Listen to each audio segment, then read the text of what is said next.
Hello, and welcome to the Aquarius Podcast, your source for interviews with people from all across the tropical fish keeping hobby.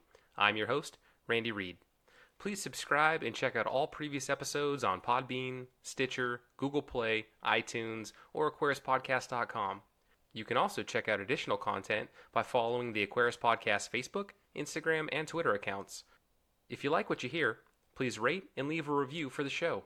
Enjoy the interview. Today's date is Monday, April 16th, 2018. My guest today is Matt Schauer. Matt is a bottom dweller fanatic specializing in Callicithidae and Loricaridae and the founder of NBM Aquatics. He's spoken at numerous fish clubs on catfish, as well as having attended many of the catfish-specific conventions. Matt is currently managing close to 70 tanks with almost 70 species of catfish. Matt, welcome to the Aquarius Podcast. Thanks, Randy. I'm glad to be on. Yeah, absolutely. Thank you so much for joining me. You are in Central Time, so you're a couple hours ahead of me. So it's a little bit later in the day, and I really appreciate you staying up a little bit late on a school night, if you will, to stay up and talk about fish with me. Yeah, not a problem. I can talk about fish all day. Yeah, a couple hours different and a couple degrees cooler out here. I'll tell you that. I think you might be a few degrees cooler than me right now. That's for certain. You guys are getting hit with more snow, I think, in your area, right? Yeah, there was about 2 feet an hour and a half north of me, and I was lucky enough to only get about an inch or so on top of about an inch or so of ice. Oh, good times. Spring just doesn't want to show up yet for that part of the country or the East Coast. Yeah, it works out well for a fish breeder, though. They love those storm fronts when you couple that with a big water change. Oh, there you go. Yeah, that sounds like a pro tip right there. All right, Matt. So let's just start off with your origin story. So how did you get started in the aquarium hobby? Well, when I was a kid, my parents actually had a shop in just on the north side of Milwaukee that had 70 tanks, all freshwater, and they also did exotic birds, macaws, and stuff like that. So we had a handful of tanks at home. And it was from when I was like 4 to 6 or 7 years old, so memories are a bit sketchy. I remember my dad getting bit by a red belly piranha. I remember being in some pretty creepy dungeon-type basements, going to wholesalers and importers to get fish for the shop. But all in all, I don't remember a whole lot. I can remember my parents breeding common crebensis at the house and breeding some mollies.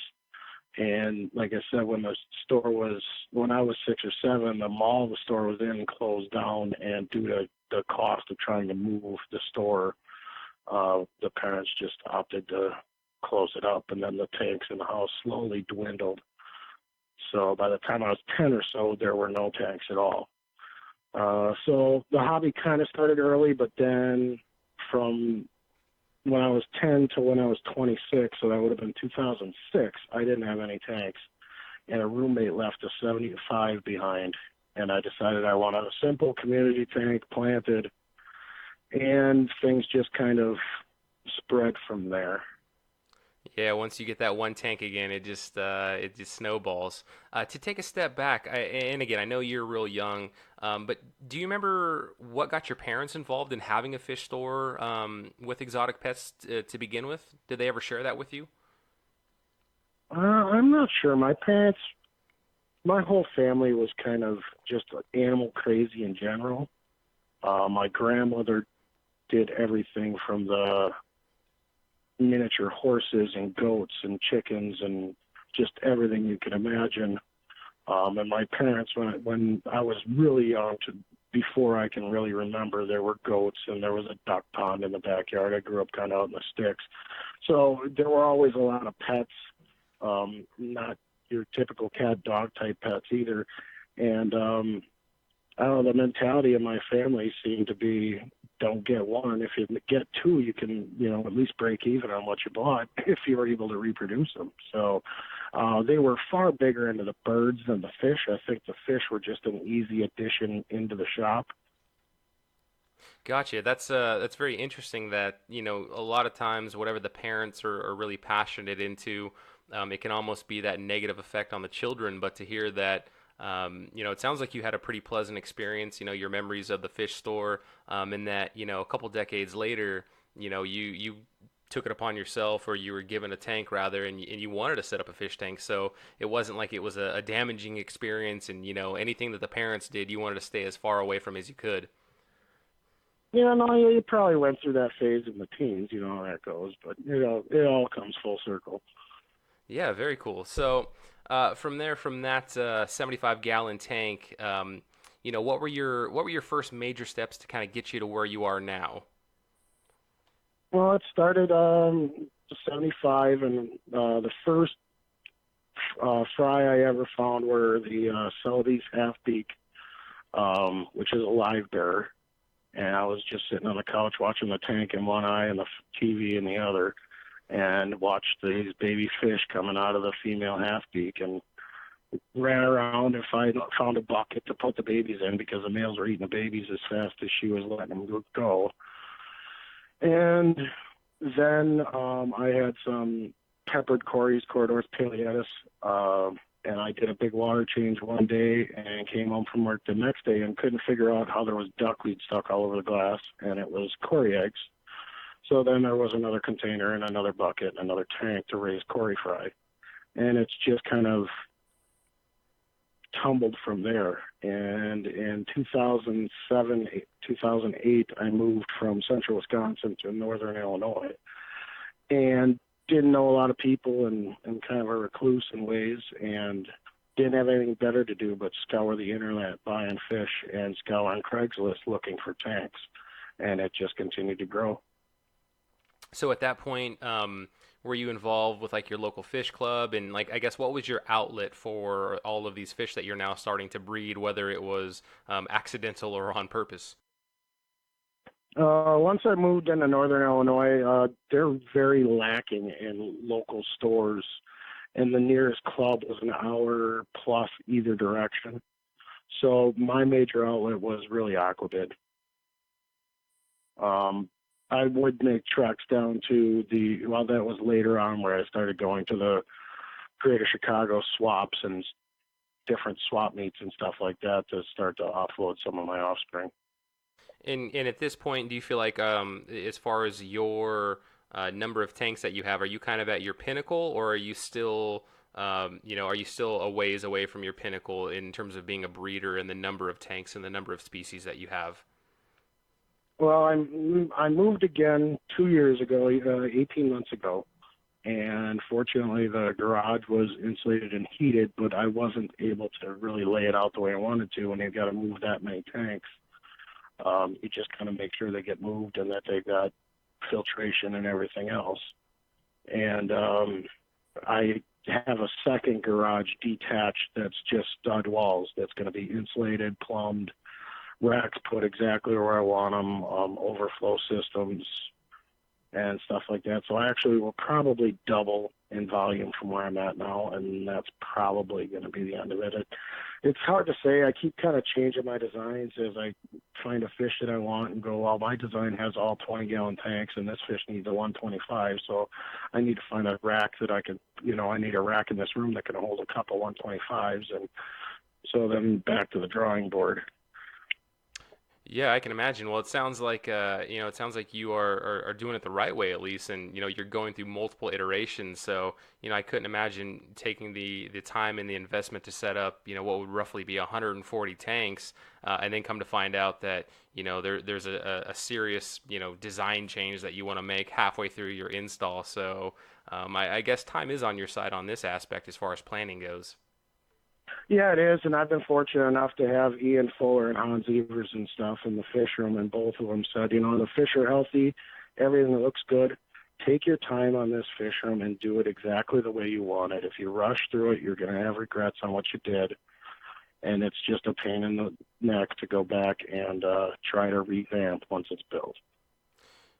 Yeah, so on that note, then, your focus on catfish. I mean, I guess some of my initial questions, or the questions that pop into my mind, anytime I listen to a speaker at the fish club, or I watch a presentation online, when people start diving deep and they start specializing in one particular species.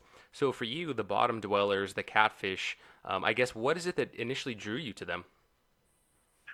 I don't know. I mean, In the local shops where I was, the only thing you saw were the big common plecos and occasionally a bristlenose. And then I went into a big store in Milwaukee and saw some longfin bristlenose, and that kind of got me into it a little bit. Then I really started looking around on the internet and just was astounded at how many different species and types of catfish there are, and catfish that stay small. They're totally suitable for the aquarium. And there's just hundreds upon hundreds of colors and shapes and sizes that all work well in the aquarium. And they say that you kind of, you pick a fish that fits your personality. And, the thicker guys, for the most part, are kind of loud and boisterous. And most of the catfish guys are pretty laid back. And, I think that has a lot to do with it, too. Yeah, so that's an interesting train of thought there. It's almost like people and their dog, the breeds of dogs that they keep. You could almost, to some extent kind of match the owner with the personality, and the breed as well. So to hear that, your observations are that sometimes you see that extend itself into the fish world. So I guess right now, I mean, my current focus species, I guess, would be rainbow fish. So I'm not really sure. I don't know, maybe I'm moving fast, I'm crazy, and I like to flash color every once in a while. Interesting. Yeah, I don't know. Interesting it's observation. Kind of interesting because when we have house guests or whatever, especially when the girlfriend friends are here, they walk around the fish room and ask me why I have all these empty tanks. I'm putting a 265 display in the kitchen, and the first thing she said is, "You're going to get swimming fishes." Yeah, fish that you can actually see. Yeah, something you can see. In their defense, though, the Cory Catfish are really cool, right? I mean, they're, they've got a lot of personality to them, and they're pretty active, right? For being a catfish. On the other hand, the sucker mouth catfish, they tend to hide, and you tend to have the empty aquarium look. Yeah, for sure. The Cory cats, each species has their own personality. Some of them are still really shy and more active, right at the end of the day or first thing in the morning.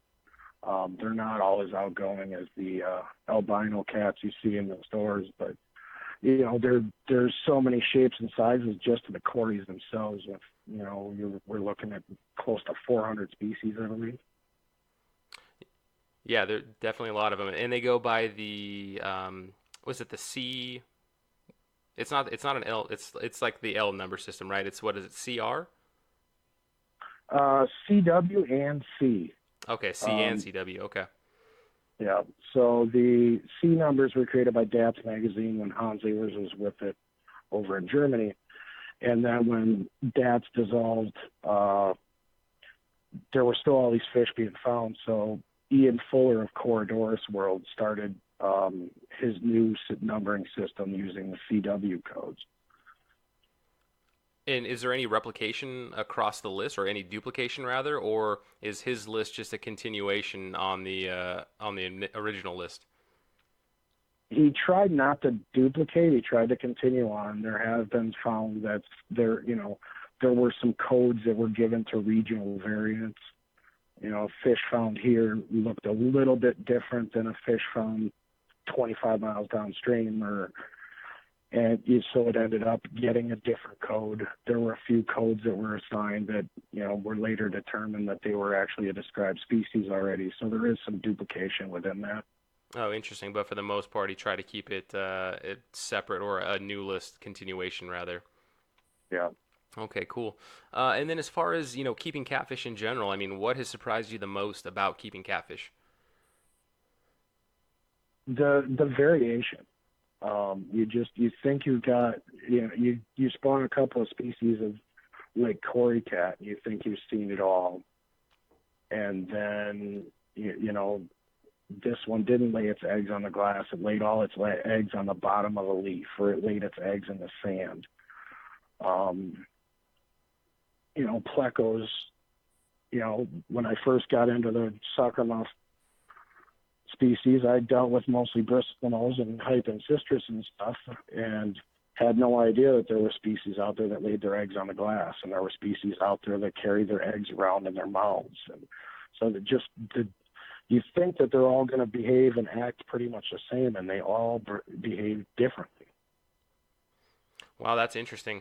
As far as, most, I would say, most people listening to this probably have corydoras or bristlenose plecos in one take or another.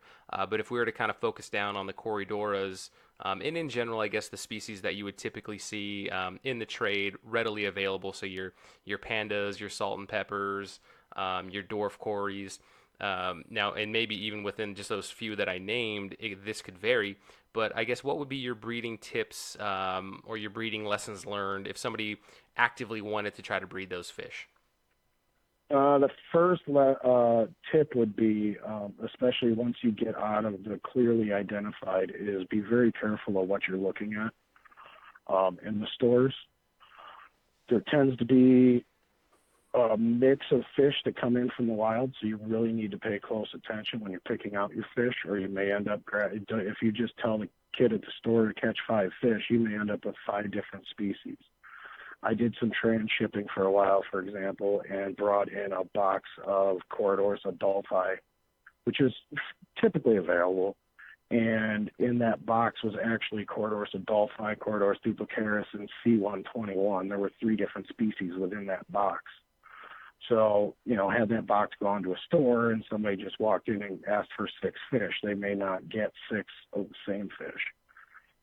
But from the outward appearance, though, they looked fairly similar, or were the differences more obvious than that? They look very similar. Corydoras adulti typically has a narrower black stripe up its back than duplicaris. Duplicaris has serrations on the front pectoral fin, which you really can't see unless you look at it with a jeweler's loupe or something, a magnifying device of some kind. And C121 actually has a clear plate right behind the gills that gives it kind of a rosy-looking cheek. Otherwise, they're the same black fish or white fish with a black stripe down the body and an orange blotch on their head. And then would you say, so if somebody wanted to really specialize in on one species, do you feel like Aquabid, now granted there is the seller rating system, but do you think that that's a fairly reliable source for somebody to get an accurately described fish? Yes and no. I mean, there's a lot of sellers out there, and to say with 100% certainty, I would say no. You really got the rating system helps a lot. There's some hybrids floating around out there we know about, and then there's still a lot of stores that are utilizing hybrids or utilizing wild caught fish and aren't necessarily sorting themselves. So at the end of the day, it really does come down to the hobbyists to take a good close look at their fish and get them properly identified. Yeah, it's almost like and not to use a harsh analogy, but garbage in, garbage out. So if you buy something and you think it's one species, you breed it, and you're going to pass it along as though it is that species. So as far as the information goes, you're just going to pass along that inaccurate information. Absolutely. So then let's say, we know that we have, let's say we know we have the Adolphi for that particular species. And I guess what general breeding tips do you have for cories that tends to kind of transcend the different species of Corydora? Quality foods is a big one. Getting them well conditioned, a variety of foods. And then once you know they're in good condition and the females are starting to plump up really well, then the most typical trigger is to do water changes that cool off the water. Especially, as I mentioned at the beginning of the program, if you do that when storm fronts are coming through, there's a lot of debate on whether that really works or if it's barometric pressure. But I find it very successful if you start hammering out water changes when there's storms coming through. As I mentioned, the live black ones are great conditioning for corydoras, and you can't feed them constantly because they are very high protein, but they're excellent for getting them conditioned up and triggering a spawn. Gotcha. And would you say, if you don't have access to the live blackworms, would a high quality frozen food or a high quality pellet, would that suffice as well? High quality pellets will suffice for most of your more common species. Frozen foods, In moderation, I have mixed feelings on frozen black bloodworms, but frozen tubiflex I do use quite a bit. I use the freeze-dried tubiflex, and I've had success with both of those if you don't have access to or are leery about using the live blackworms. Okay, very cool. And then I guess another question I have is typically, and I know you said this could vary, but a corydoras species that will lay their eggs on the glass. In corydoras, those are a species where you will need to pull the eggs. Is that correct? Regardless of Yes, if they lay, they do not parent at all. Okay. In fact, they may even eat their eggs, predate their own eggs. So typically, I will pull the eggs or move the adults, whichever is most convenient at the time. Usually, it's pull the eggs. Yeah, I was gonna say I just had to switch around the substrate in my main aquarium with the corydoras, and I think certainly probably moving the eggs would be much easier than moving parents any day, at least with the corydoras, in my Yeah. experience.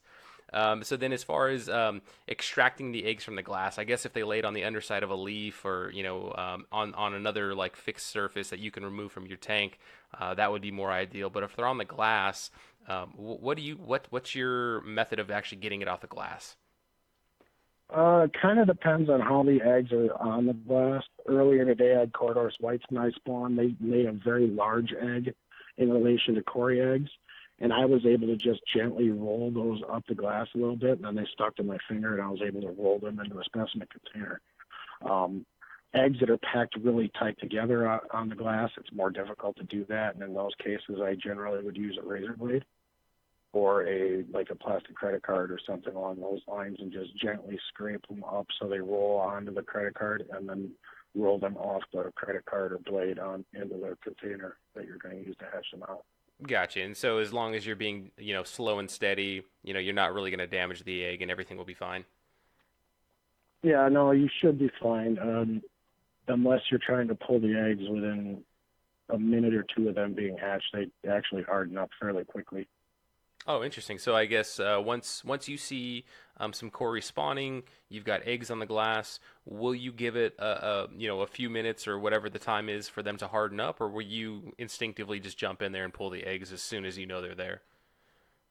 I typically will wait unless I see them predating their eggs or something else trying to eat their eggs.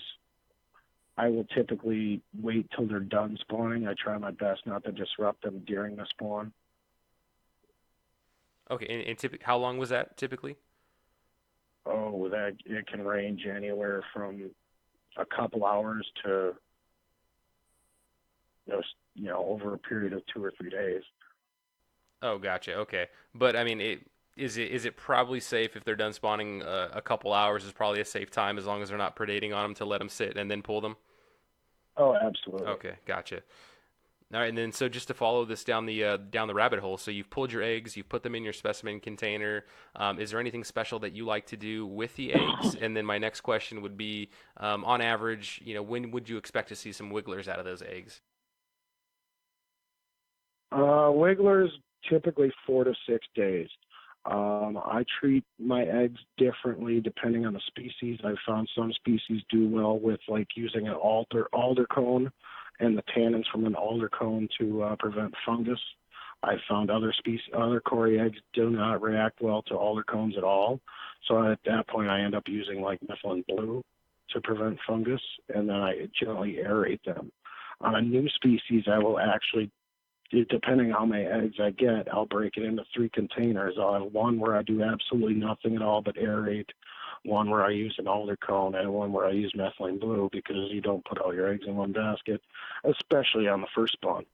Yeah, it definitely. And so that's kind of one of my, one of the other general thoughts that I have or questions as well, and not just specific to catfish, but anytime somebody gets a really rare species, whether it was something that was cost them a lot of money, or it was just something that they had to wait a really long time for, like how nerve-wracking of an experience is that? Just from the moment you get the fish to when they finally spawn, you get the conditions right, and now you have eggs, and just how nerve-wracking is that, is that time period? Uh, it can be very nerve-wracking, and once you find those eggs, the excitement, every time I get eggs from new fish, there's a little bit of excitement. I still jump in the fish room every time. So, if that goes away, then I need to look into doing something else.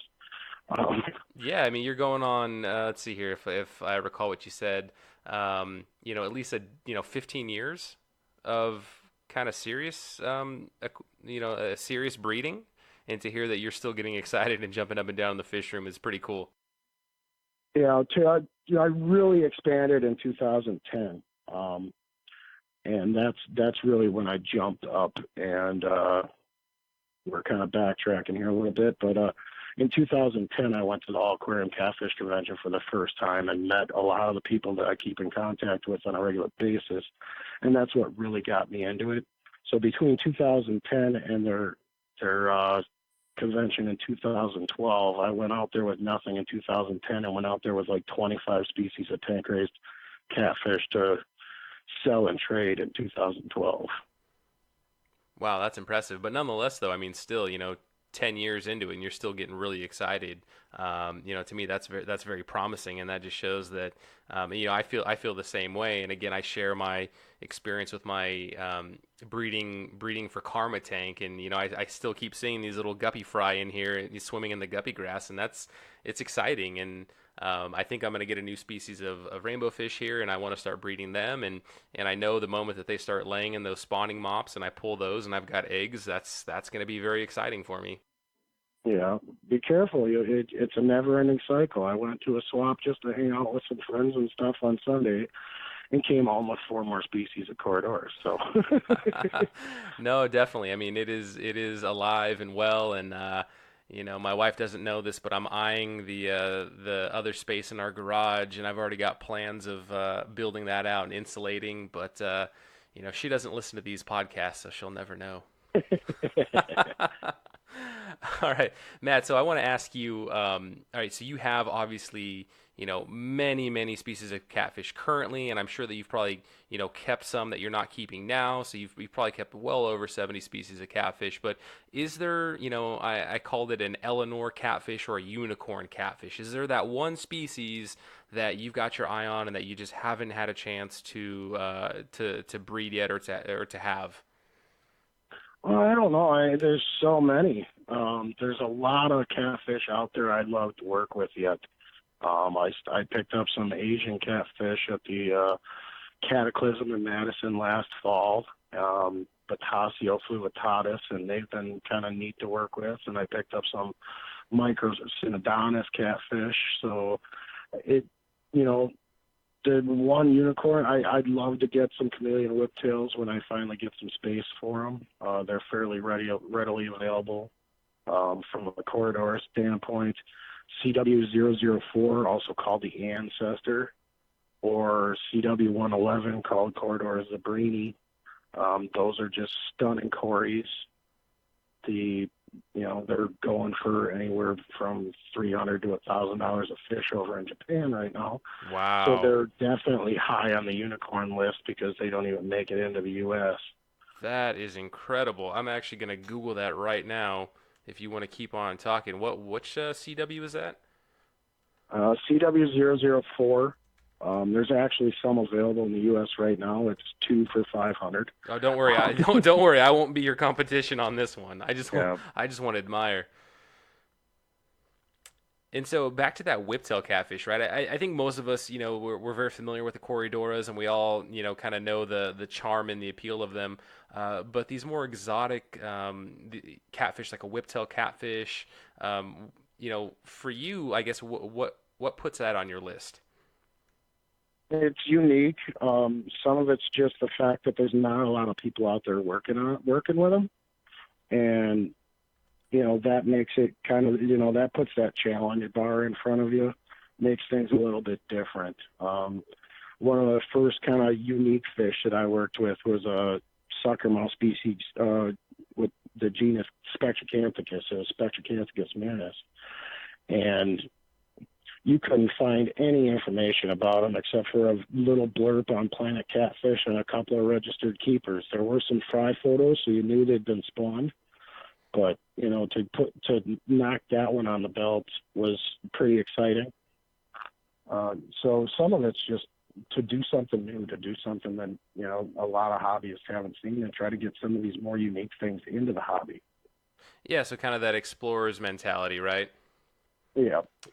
Yeah, when in my conversation with Greg Steves, I think that was one of the points that he was very passionate about as well, is just the doing something that somebody hasn't done before, especially in a hobby like this. Now, granted, they're discovering new species all the time, but nonetheless, like the ones that are available to us. I mean, after you've been in it for a while, I don't want to say it can get monotonous, but to have that challenge, to be able to be the one, the first to breed that new fish, and maybe not even so much because there's potential that it could be the next CW0004, but just to be the one to like you said, contribute and have that all that information that you can then share with other people.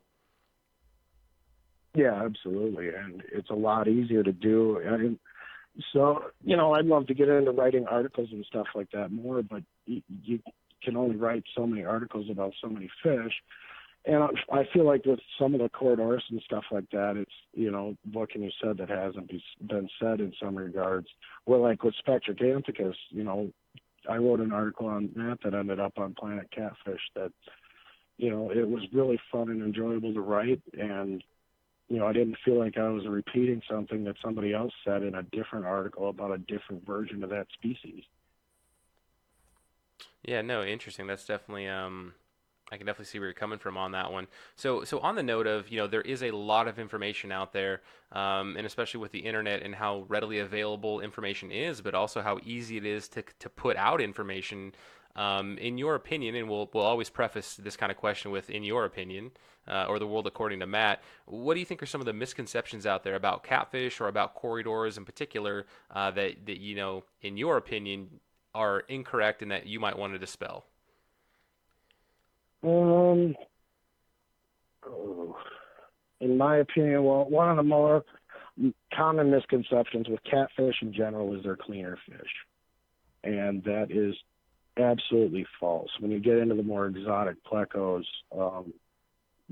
Pleco Barbie worded it best when she said, "You'll never find a beauty queen that doubles as a maid." Well, so first off, Pleco Barbie, is that who you're quoting? Yes. And you'll never find a beauty queen that doubles as a maid. That is fantastic.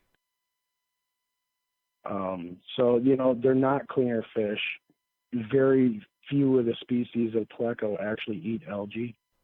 And once they grow past juvenile, they're even less interested in algae. So you have to target feed these fish when they're in your community tank. You can't just rely on them eating the leftover foods and waste of the other fish. That's not the way it works. That's probably the biggest misconception, especially with new aquarists, about catfish, because they're typically sold in your stores as a cleanup crew or cleaner fish.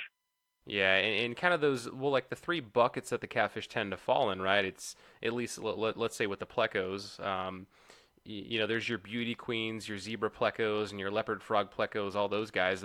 They actually, protein is a good part of their diet, right?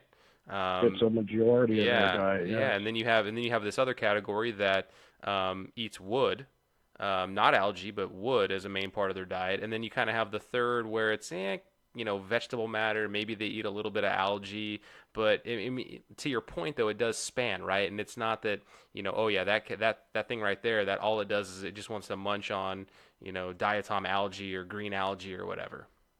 Mm-hmm. I mean, there are the fish out there that do that. Some of the smaller whiptail species, your autocyclus type species, they'll munch on that green algae and diatoms all day, every day, and Right. they'll be totally content doing it. Yeah, yeah. Well, and I guess I wonder how much too our propensity and our, the fact that we overfeed our aquarium so much, and if these fish are in a community tank, which they probably are for most people, I don't think there's many non-hardcore aquarists, especially those that are then specializing in catfish, that will have a species only, pleco tank. So going back to my ramble, it's they're in a community tank. It's probably being overfed, and then they're being exposed to different sources of food, and maybe they then convert to that and are like, yeah, no, instead of eating this algae, maybe I'd rather eat some of these wafers that are always falling down, or some of this extra flake food, and maybe they end up getting conditioned on that, and they revert away from eating algae or any of the other things that normally they might eat. Yes, that happens. Another thing that tends to happen is they develop intestinal issues depending on what that food is. If a fish is more accustomed to grazing on wood and algae and things of that nature, and they're getting a lot of protein, they end up with bloat issues and just intestinal blockage because they're not built to process the protein they're getting that's left over. It's also an issue with Cory cats if they get too much protein, and a lot of people take like a stir-bait Cory or something like that that likes hot water and keep them in with discus where they're getting a lot of beef heart and stuff like that, and then they develop issues. Yeah, it's almost like us humans, right? Like we would love to eat ice cream and cheeseburgers all day long, but we're not exactly built to eat just ice cream and cheeseburgers all day long. Absolutely. A very diet's important with any species of fish. So then, one of the hot topics, if you will, out there, or a point of contention that there's some back and forth on, is corydoras, their barbels, putting them in a tank with a substrate like EcoComplete or like a non-sand substrate that'll maybe have some gravel, or a substrate that might have some sharper edges to it. And so what is your opinion on that? It's actually a no-brainer for me. If you go out and look for videos of Cory cats in the wild, they're on detritus and mulm and leaf litter and sand, or some rounded river stone. There is no sharp gravel in the wild, really, especially in the river systems of the Amazon. For the most part, it's all, it's been worn away by water for hundreds of years. And the barbel erosion is a very real thing. Some Corys do dig more than others, but ultimately they all dig a little bit foraging for food, and putting them over a hard gravel or sharp gravel takes away a natural behavior that, it's like expecting a cat not to scratch, and, instead of giving them a suitable place to do so. Yeah, no, I mean, very, very good points. Do you think in terms of so there might be some behavior modification, maybe it's something that, maybe you're not even modifying their behavior, but do you think it's impacting their quality of life overall? Do you think there's anything in terms of maybe reducing their lifespan, on the worst case scenario? Oh, the worst case scenario, that they will lose their barbels entirely.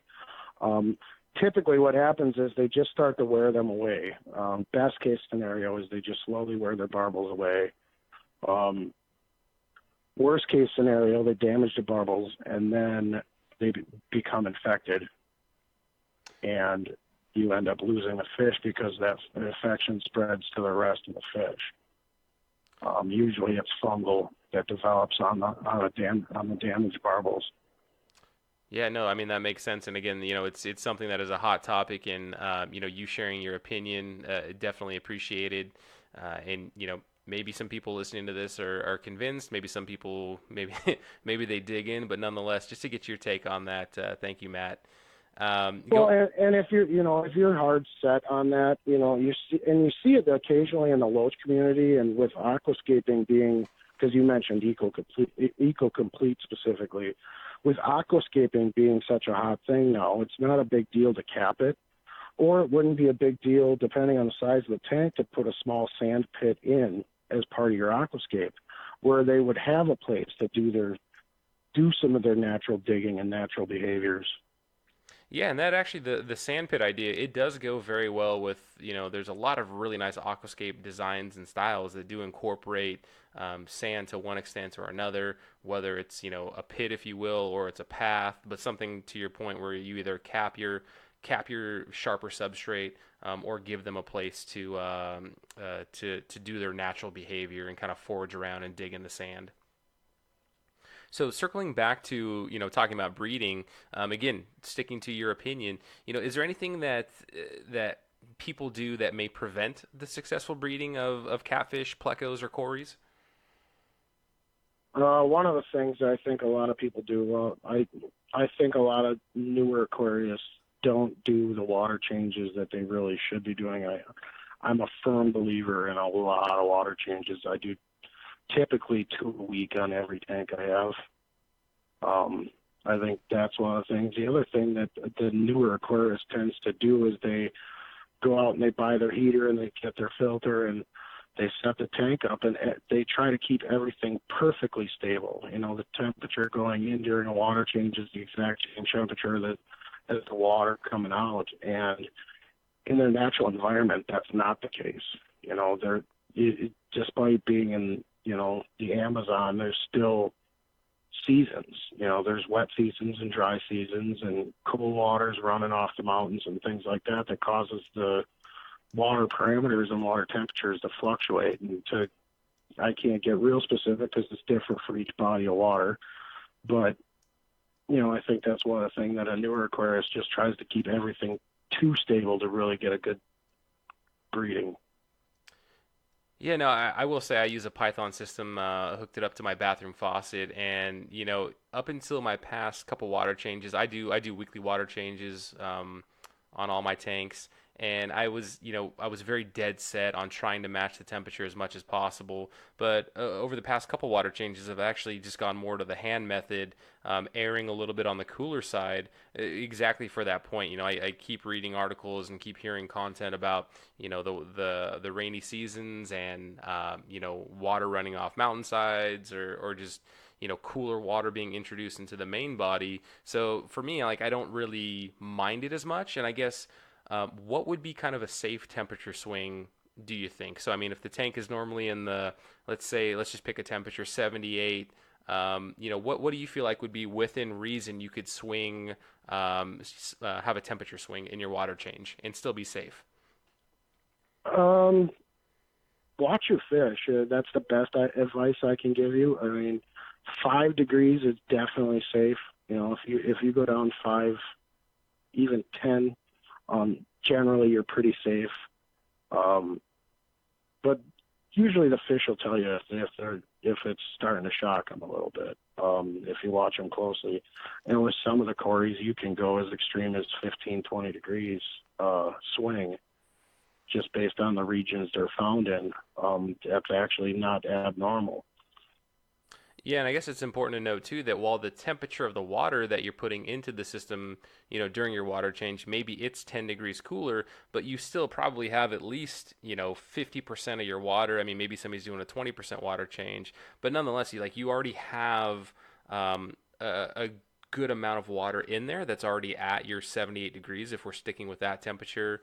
You know, the glass is going to retain some of the temperature. So, you know, while you may be putting in 10-degree water, it's actually not going to be that instant, you know, 10-degree shock on them. So, you know, knowing that these fish are resilient, and it may actually trigger some desirable behavior out of them.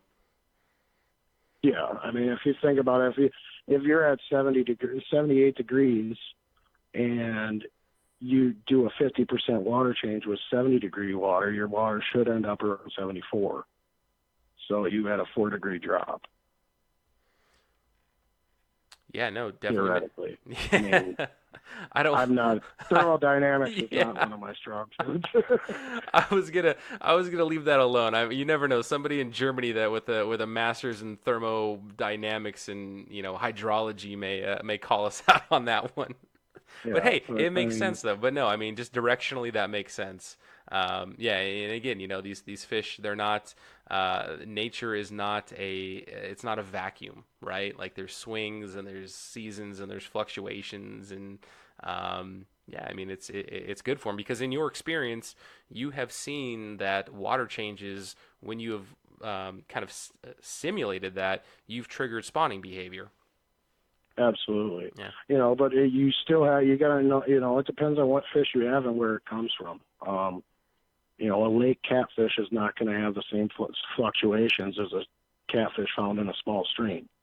So yeah, do your research, know where it comes from, and let that help guide you when you do your water changes and you're doing temperature swings or you're trying to simulate a temperature swing.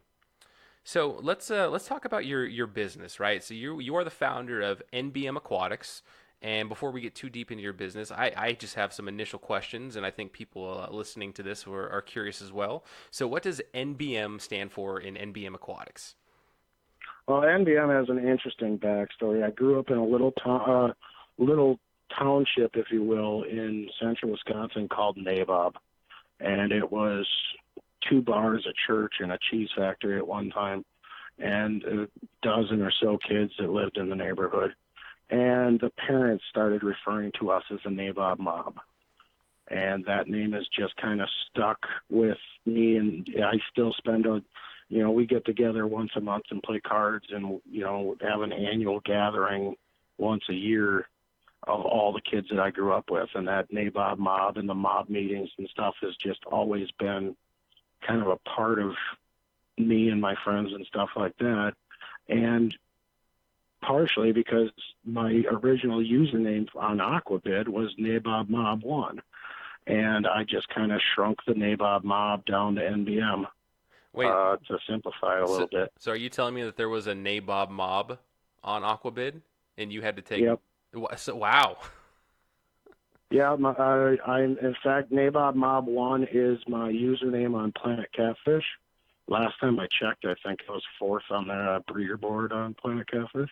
So Nabob Mob 1 is still a name you'll find around on some of the forums and stuff like that, and that is me. So did you ever find out who has Nabob Mob without the 1? One of my other buddies that I grew up with has it, and I think the 1 just kind of... We were in other stuff, other forums and other, gaming sites and stuff like that. Gotcha. So I just stuck the 1 on everything, so I knew what my username was.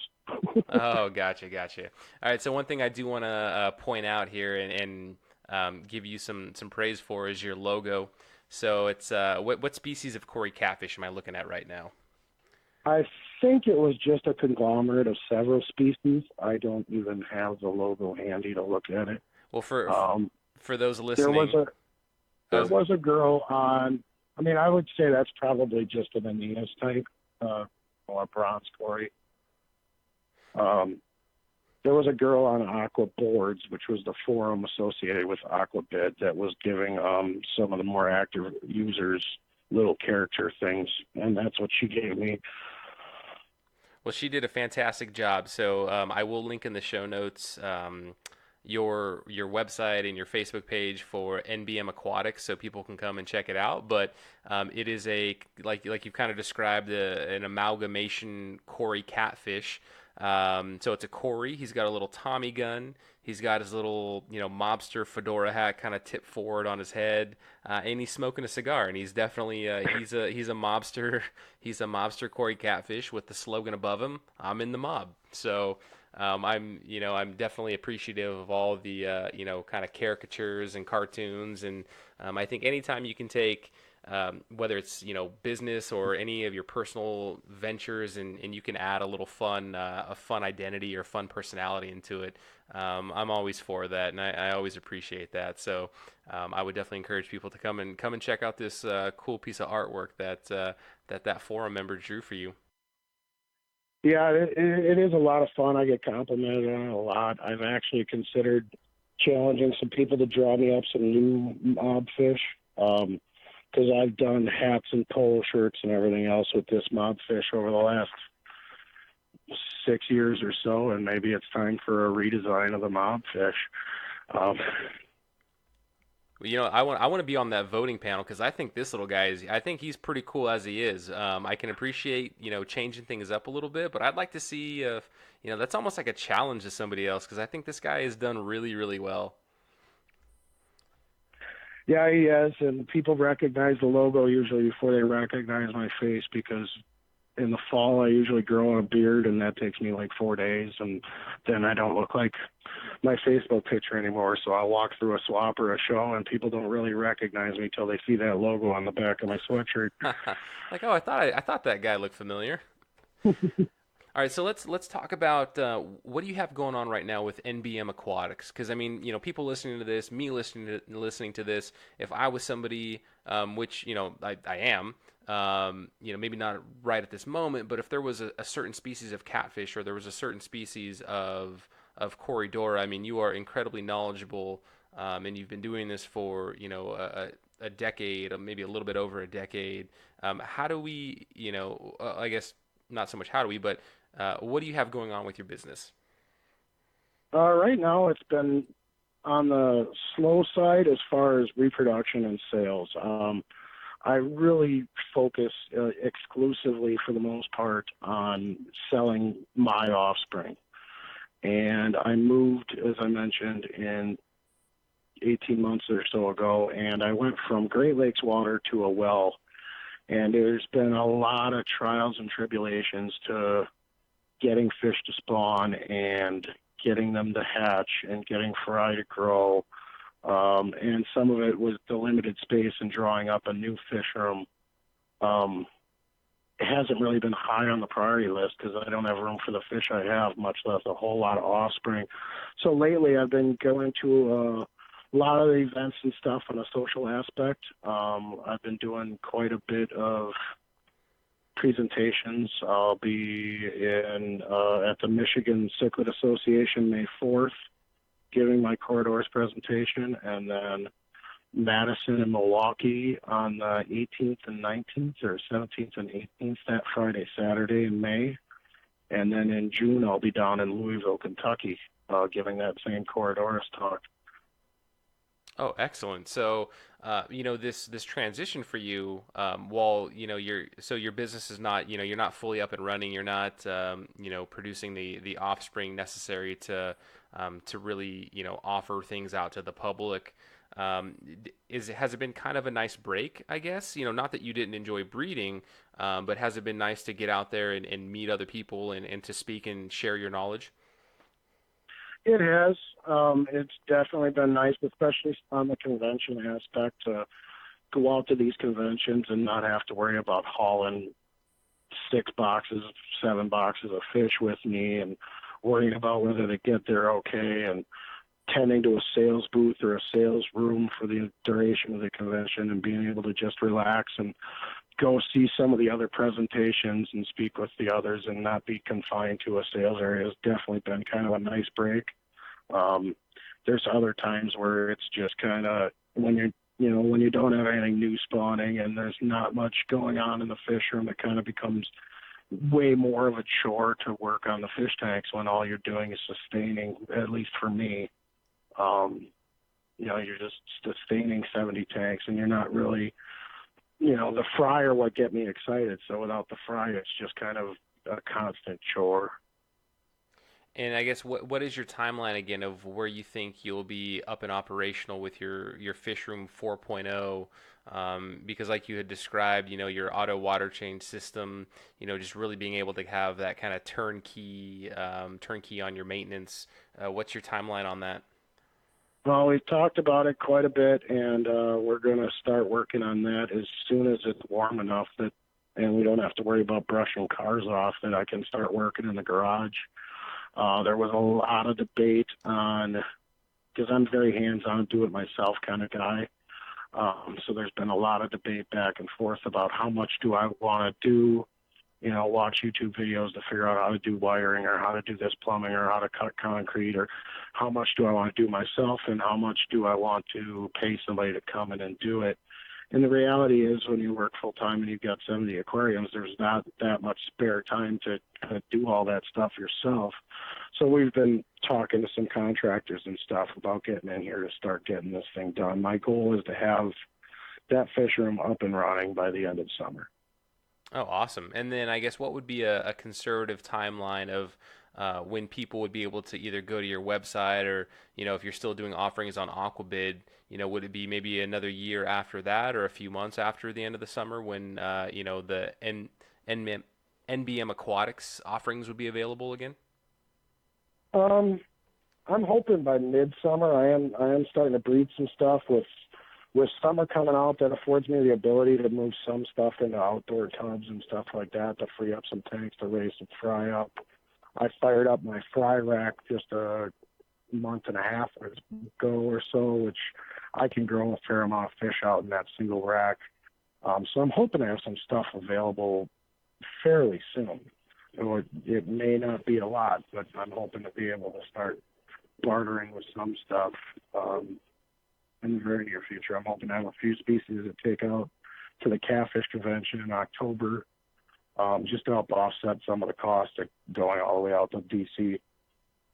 Yeah, definitely. That's awesome. Well, I'll tell you what, I always say that this is kind of a fledgling podcast, and I'll do my part, for you offering to speak with me tonight and spend, close to an hour talking with me about catfish, corydoras, and plecos and your fish room plans. Whenever you are fully up and running, whatever I can do, give me a shout out, and I'll go ahead and let people know in like a show opening that NBM Aquatics is open for business. So, I'll keep that offer open to you. Excellent. Thank you very much. And if you're curious about what's going on, check out that Facebook page. I'm always posting. I'm posting fairly regularly on there. Random stuff. Last Sunday, for example, my Stereosoma arum, which is the one of the what they consider the royal farewallow, were spawning. So I actually just set my phone up on Facebook Live on a tripod and went in the house and watched TV and let that stream live feed of those fish spawning. So there's always something going on that Facebook page, whether I'm talking about what's going on in the fish room or showing what I'm going to be building, or if a species is spawning and it's a reasonable hour of the day, I'll just put the phone up on a tripod and let it run. Oh wow, that's very cool. And is it safe to ask you, like, hey, if somebody has they're trying to breed some cories or some catfish and they just need some advice, is it safe to say that they can reach out to you via Facebook and ask their question? Absolutely. I encourage people to ask questions, and people need to ask a lot of questions, but they also need to be very careful with Facebook, because there's a lot of blind leading the blind, if you will.